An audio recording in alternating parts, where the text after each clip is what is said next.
Alright guys, welcome back to Basin Motorsports. It is time to start getting ready for the vinyl wrap on the WideFox. Now you had asked specifically for a video of just how I'm going to prepare the car so that you know what to look for in preparation for doing your own vinyl wrap on a Fox body or anything else. So this whole video is just going to be every last little detail of how I'm going to prepare the car prior to getting started on the vinyl wrap so that you know what to look for. Alright, so one thing to consider before you even start on this whole job is your work area. This is going to be key to really making it easy and comfortable to do the work. So prior to starting, before you take off anything on the car, set up your work area first. Now if you noticed, the WideFox, I've already got it up on a set of jack stands. It's level front to back, or as best I can be. I've already taken the wheels and tires off so that I can get inside the wheel well. And of course, with the wide body, it's going to be difficult to do anything without taking off the fenders and the flares and that, because I'll want to be able to wrap behind them.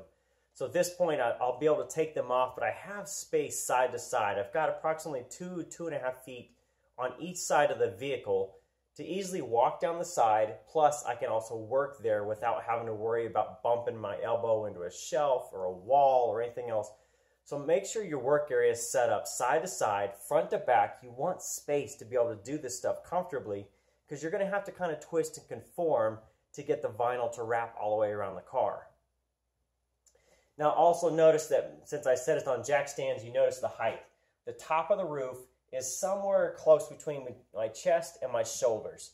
Now the reason is that the car is already lowered, so working on the roof and the hood and the trunk is not so bad because it's up enough, right? But to do the rocker panels and everything low in the car only sits about this far off the ground at best. Now, it's not so bad when it's up at this level, but think about this when you're wrapping the rockers, you're going to have to lay on the ground, and that's really no fun. So if it's this far off the ground, you're going to have to lay on a shoulder or something else. You're going to have to really tuck down in there. So get the car up as best you can so that when you're wrapping things, at least the bottom portion, you can wrap the bottom without being too uncomfortable with laying on the ground, because that's really going to be, it's just going to be terrible to do it that way.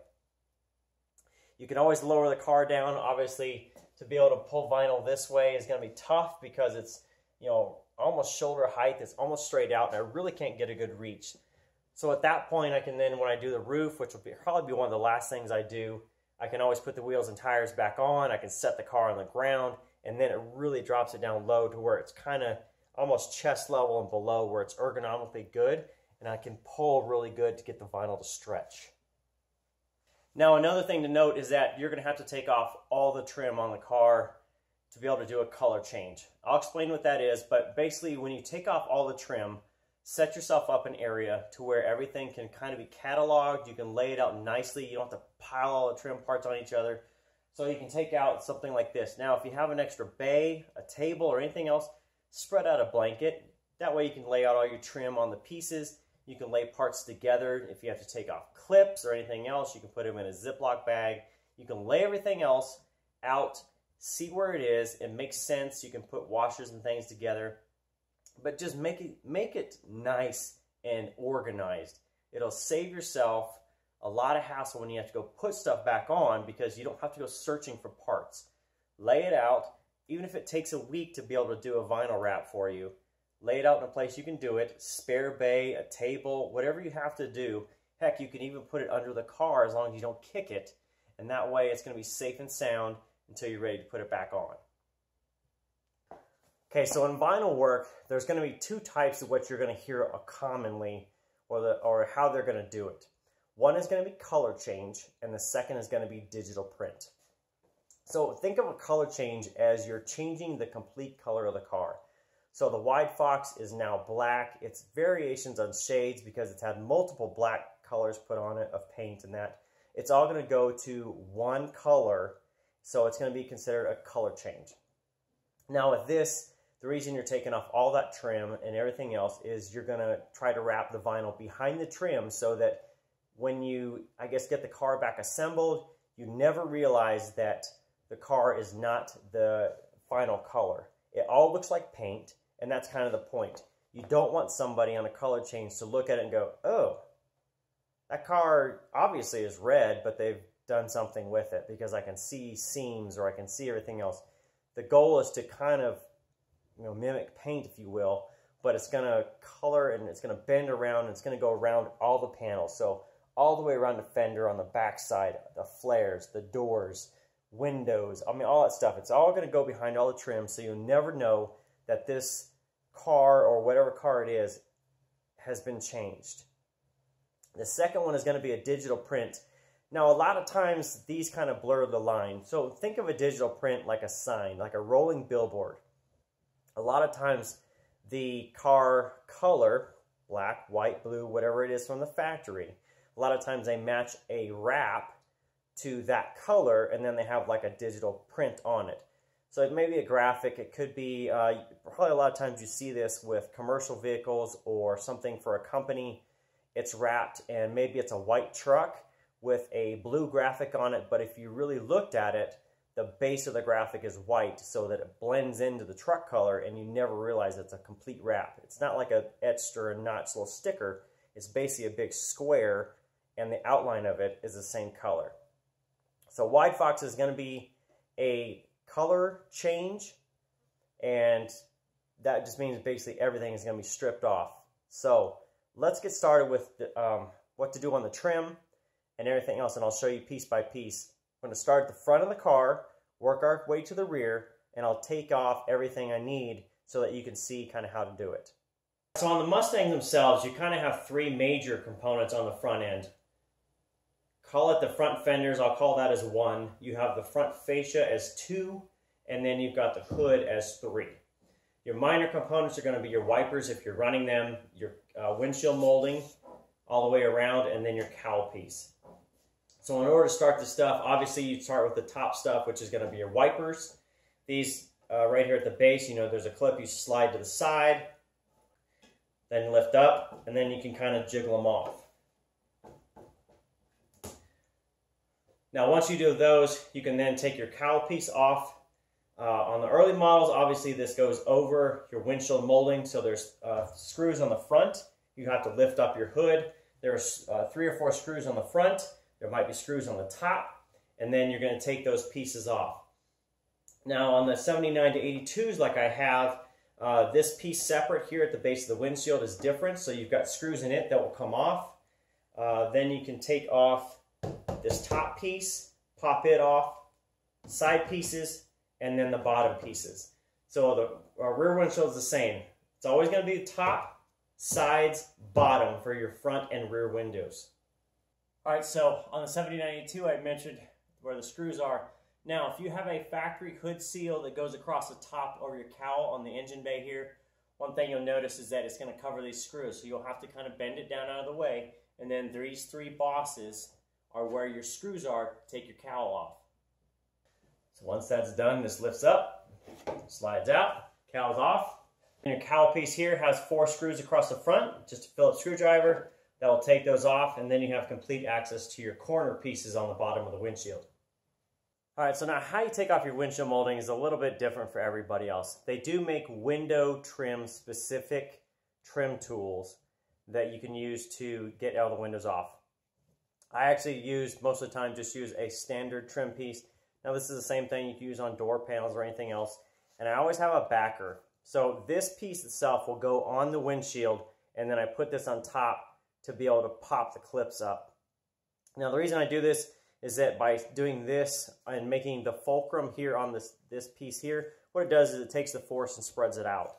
If you put this directly on the windshield and pop it, I have seen people where they chip a glass or crack it or anything else, and there's just no reason to make that mistake. So just get 2 of these. Now whether it's a double like this is just something I have. You may have a kit that's got 2 of these, something like this. Pop one on the windshield down, and just make the fulcrum on a piece of plastic or even just something else. Don't put it directly on the glass. Don't scratch the glass or crack it or anything else.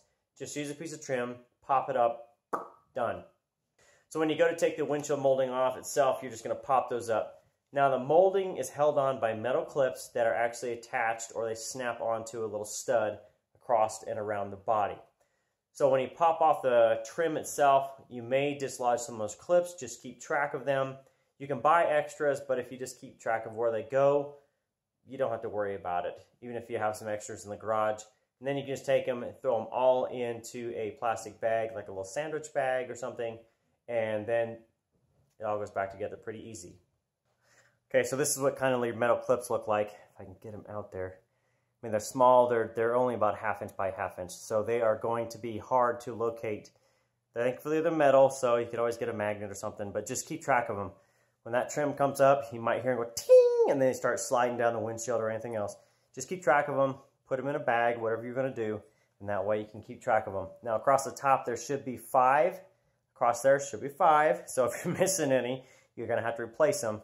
And then there's, I think, 4 down the sides. Same thing, use the same tools, pop it, each one, take the trim off, set it aside, organize it, and then take your clips, put them all in a bag. They're all the same, front windshield, rear windshield, and all the side pieces. They're all the same clips, so a complete set is all you need for your complete Mustang.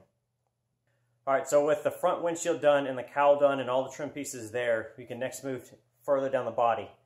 Now, WideFox has a sunroof in it, so I want to be able to wrap down inside the cavity, underneath the glass, or at least around the seal itself. So I'm going to take the glass out, and that way I can cover it then. I can cover up the rubber seal and do everything else with just some paper is what I have in here.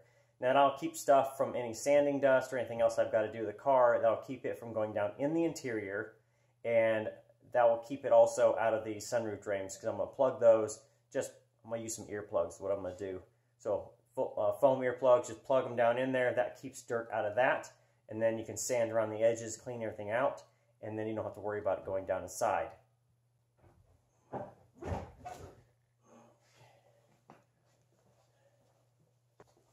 Custom sunshade. Remember me making this? Custom sunshade?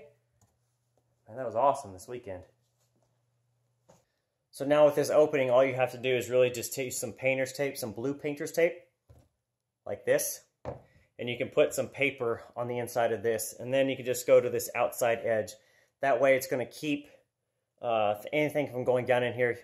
Because the seal takes, or it holds the headliner fabric tin, I don't want to take this seal off. I just want to tape over it, keep it safe from sanding, and keep it clean from having to do it with some dust and all that. So just take your time, tape it up with one big piece, and that way everything's protected. Okay, so we're next going to move on to the doors. Now the doors themselves, I already have the inside panel already off, which makes it easier to take the locks out. I've already got the mirror cover off here, which makes it easier to take the mirror off. All this stuff, it's kind of debatable whether you want to take it off. I do suggest the mirror. The lock itself, you can get around it if you don't want to take it out. I'm going to take mine out because I already have the panel off.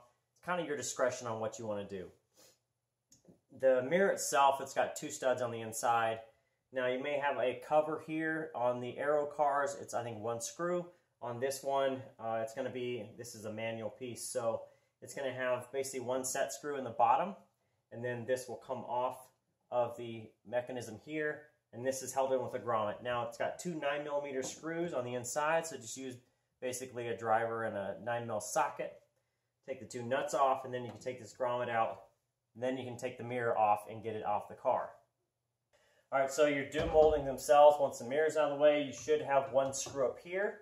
Now you see I've taken the window glass down, or rolled it down, and now this molding itself, start from the back, and you can then, well, I guess it really doesn't matter. Start from one direction, and then you can kind of wiggle it up and off the door. Take the bottom piece off first.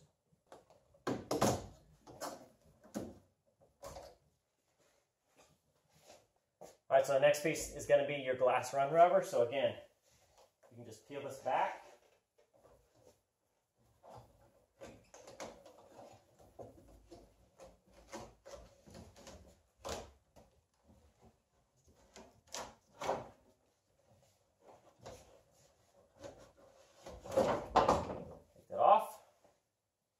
Then you can take the vertical piece here, just pinch it between your fingers, just pull at the bottom. You're going to slide it down and away. Take it out, slide it down and away. You can then take your top piece, same thing. Pull at the back, kind of down and away.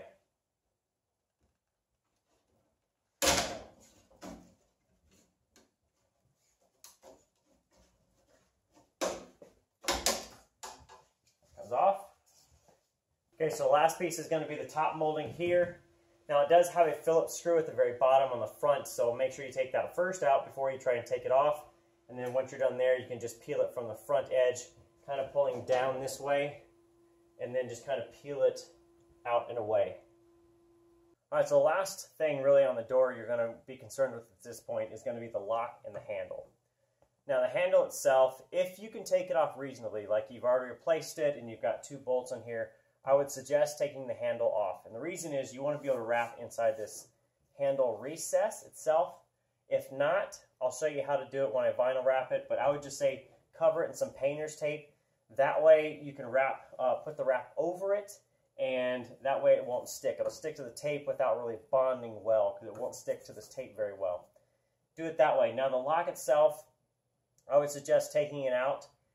That way it just gets it out of the way. Now, taking it off is a 2-step process. One, go inside the door panel if you have it off.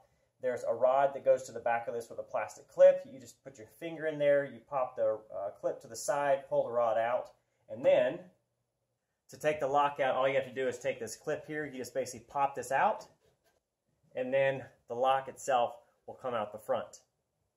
Alright, so the next piece is after the door is going to be the quarter window itself and the sail panel. Now the quarter window pieces here, you can just lift up on the front edge. That's going to lift this top piece off, so lift up and then pull it in this way. You can then take apart this piece, so then start on the front edge. You're going to pull the bottom in and pull this down a little bit. Now, be careful when you're taking this joint out. You just take it back this way and then start sliding it this way. And then this piece, take the front edge and turn it down. Now, these 2 halves are going to be connected. So when you're taking this apart, make sure you're being supportive of this joint. It's got a connector in the back, and they will break. So pull this down and just be gentle with it, taking these out away, because they are held a little bit with the butyl and the glass. Alright, so if you want to take your quarter panel sails off, the easiest thing you can do now, this is really going to be applicable to the 4i cars. If you want to take these off, the easiest way to do it is really to take out your rear plastic. Now I know it's going to be a pain because you've got to take out the rear seat, you've got to take out the rear plastic. There's a bracket up top here that's got 1 screw in the bottom. You take that out, and then the bracket kind of slides down and away. Set that away. And you can see there are 4 screw holes where the quarter panel or the quarter finisher here mounts to. Now, if you need to go ahead and paint them or anything else, remember I did a video on that, and you can do that at the same time and really make it sparkle and dazzle as you're doing this whole thing. But once you have this done, you can leave this area open. Now, if you're doing an aero car where you want to wrap it, you could do the same thing. You can actually take the fasteners out, just push it up a little bit. You don't necessarily have to take it all the way off, but you could at least get the edges up away from the car. That way you can tuck the vinyl kind of down behind it before you put the window back down. That'll save you a little bit of hassle, but you don't even have to do that. You can all leave it and just pick the edge up a little bit and then tuck the vinyl that way. It's going to be totally your choice. I have left all of my plastics off on the inside to this point because I knew I was going to wrap the vinyl car, and it just made sense to not have to go through too much hassle when I didn't have to. Now it's come to the fun part of taking off these quarter flares on the back. For me, I did the riv nuts in the body. I then did the fasteners on the outside. Regardless of whether you like it or not, it makes it very easy to take these off. All I have to do is just take off these screws here, and that way then the molding will come off. Now if you've bonded on, if you've done the wide body and you've bonded everything, it's easy. You just wrap basically over it. You don't have to change anything. By having this extra and it's not blended, what it means is I need to at least pull the edges up, and because I have to sand this, I'm just going to go ahead and take it off and wrap behind it, and then wrap the edges from the quarter, wrap it behind, and then put it all back together.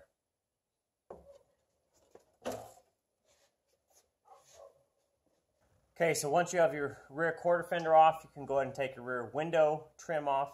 Now it's going to be the same as the front, so just be patient with it. Take the top off first, the sides second, and then the bottom on the for the last or the third.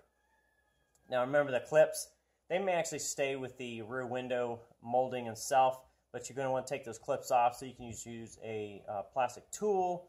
I don't like to use a flat blade screwdriver just because it's got scratch potential on the paint, which you're wrapping anyway, so maybe you don't care. But you can use just a couple of various tools. I just like plastic stuff because it tends to have a less scratch potential on anything. So once you have that off, you can take the bottom off. Now remember, the bottom, if I open up the trunk, the bottom is done. There's 5 little buttons down here. Now the older style has a sliding metal clip that pops off. The newer style has plastic, like a little button that snaps over it. And really, those tend to break when you take them off. So have some on standby if you need to replace them. Otherwise, like I do, I have the sliding metal ones, which still are fragile, but they're a little bit easier to deal with than the plastic buttons. Now, obviously, after the window trim, you can take off your tail lights. That is going to be 6 bolts or 6 nuts on the inside. Take them off and take off a license plate if you've got it. Okay, so one of the last pieces is going to be your trunk lock. Now this one is a little bit more difficult than the doors. It still has a clip on the inside and something to attach to, but it's definitely not as easy as popping the clip, a little plastic clip, and it slides right out. Underneath your trunk lock, you're going to have this little tab here, which is basically a clip like this. Probably is going to have either a rivet or a screw here. That comes off. That will pull out the bottom here. And then you've got to take off your lock on the back. And this, I should say, is more like your latch. 3 bolts, 7/16. Pop that off, and then this leaves just a bracket on your lock itself. And then it's got a clip that slides up. Now, it's up to you if you want to do it this way. You can do it to this point where it's loose, that you can pull the lock kind of up and out. So if I show you, I can at least pull it up and out of the way. And I can wrap around this, so I'm going to leave mine like this versus fighting the clip anymore. It's not so bad, but you can do it this way if you want to, or just completely take everything off. Now, one thing about taking off this latch back here, the trunk no longer stays down. So you might, if you want to, if you don't mind leaving it up, it's fine. If you want to take it down, you're probably going to take the edges of your tension rods, pop those out. That way it takes the tension off, keeping the trunk up, and that way it's not a big deal. It stays down when you wrap it. When you want it to go up, you can always lift it, pop it up with something, or just put a tension rod on and it'll stay up. So again, here's the tension rod. You can see I've got mine set on the middle here. So you can just take this, pop it up and off, and then it'll come down and rest down here. You can do that on both sides, and that way it takes all the tension off the trunk, lifting, and you'll be fine. Okay, so it's definitely going to be your choice on the emblems on the trunk also. I would suggest probably taking them off. Now, if you want to put them back exactly in the same place, maybe you've got something you really like, you can take them off. You can wrap around them. It's your choice. I know how difficult trying to wrap around the letters of Mustang and Ford on the other side are going to be. So I'm just going to go ahead and take these off. And I'm probably not going to put them back on. Just not my thing. But you can either peel these off, you can use it kind of the fishing line behind and kind of saw it, try and cut through the adhesive. You can take a tool, like a plastic tool, and just pry this up. Now, if you're going to keep these and replace them, I'd prefer to use the sawing method with like fishing line, or there's stuff specific you can buy that's a little more serrated that will cut through that, and then you can just replace the double-sided tape on the back once you're done. If you don't care and you just want to strip it off there, you can probably ply it up with a tool. You can just be aggressive, just rip it off there, it doesn't matter. You can also use a pry tool if you're going to save it. Just be real delicate with it. Remember, this is plastic. This stuff will bend, it will twist, it will tear. This stuff is vintage. This right here is 1980s gold, and you got to be careful with it.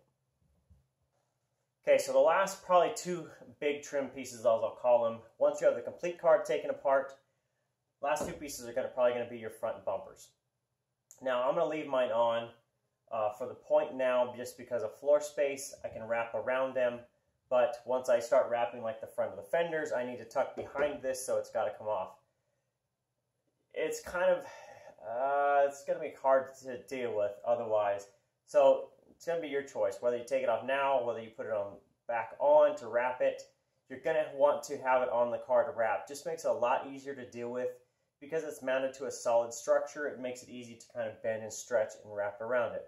So I'll show you how I'm going to do it.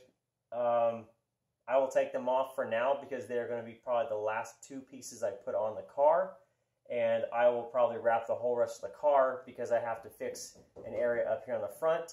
I am also going to repaint the trim black, I think so. And then I need to do a lot of sanding, filling, and kind of get this bumper back in shape. So that's a lot of extra work that I will probably do prior to wrapping. Just makes it a lot easier that way. That way I don't have to worry about overspraying that. So it's going to be kind of odd how I do it, but it'll make sense by the end. Okay, so the last piece to talk about on prepping your car for a wrap is surface prep. Now this is probably one of the biggest keys that if you miss it, you're going to really affect your durability on it. Knowing my car has been painted, I don't know how many times with black spray paint. I know I've done some portions of it, so it's got to have at least 2, maybe 3 different colors and different paints on this car. Vinyl wrap needs to have a very smooth surface to stick to, basically. Think of it as points. I showed you before, if you've got points, you're trying to wrap something over that where it's just going to touch here, where if it's flat, it touches all of it. So for the WideFox, what I'm going to do is I'm going to go ahead and sand this car to 1500 grit. Not really worried about whether I go through the black, I'm sure I'm going to, and get back down into the clear coat or even the base color of this car.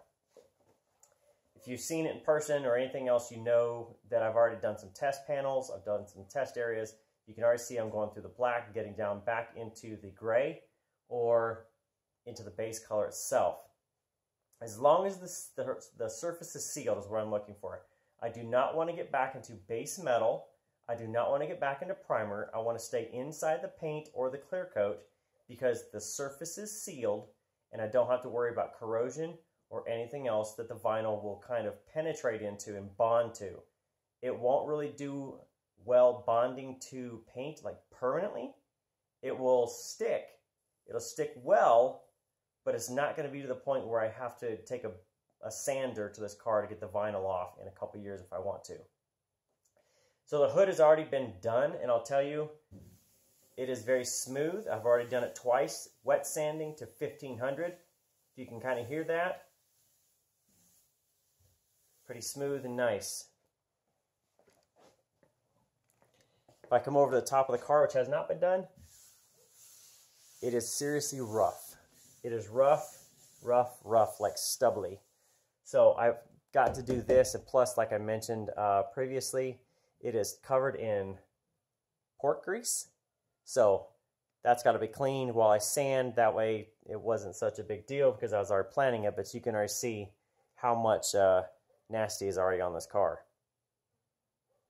Okay, so that's it for prepping WideFox. That is exactly how I'm going to do it. Obviously, you can take off all trim. Leave the bumpers on for now if you need to. Take them off if you want to do it that way. It's kind of really up to you how you want to do it. There's plenty of other videos out there. You can search YouTube or any Facebook or anything like that. There's companies that teach you how to do it online. It's all out there. But I will take you through the documentation of wrapping my Fox body, my wide body, and that's how I prepped it. So the trim is all off, as you've seen. The hood is sanded. I need to do the rest of the car, and it's probably going to take me a little bit. It's probably going to take me about a week to probably sand all of this down. So just be patient with it. Remember, prep on this is going to be the key. So take your time.